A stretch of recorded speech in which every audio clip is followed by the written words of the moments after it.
আমার এবছরের ড্রাগন গাছে তাড়াতাড়ি ফুল এসে গেছে। এবারে তো মে মাস থেকে ফুল এসে গেছে। কত সুন্দর! মানে অনেকগুলো ফুল এসছে। মানে ফুলে, ফুলে ভরে গেছে। কত ফুল! অনেক ডাল কেটে টেটে দিয়েছিলাম। হ্যাঁ, এই ডালটায় প্রচুর। কতবার ওই ডালটায়, গতবার 50টা একসঙ্গে ফুল এসছিল। এবারে অত আসেনি, তবুও অনেক ফুল এসছে। এটা নতুন ডাল, এটা নতুন ডাল, তবুও এতে ফুল এসছে। এই যে এটা পুরনো ডাল, এটা পুরনো ডাল, ফুল এসছে ভীষণ সুন্দর। আপনারা নতুন কুশিগুলো কেটে দেবেন, নতুন কুশি যেমন এই যে এইগুলো কেটে দেবেন, দেখবেন এই যে নতুন কুশিগুলো কেটে দেবেন, দেখবেন ফুল আসবে।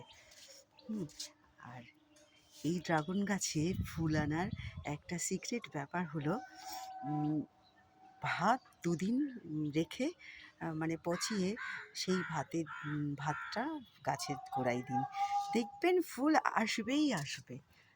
আমি আপনাদের গ্যারান্টি দিচ্ছি।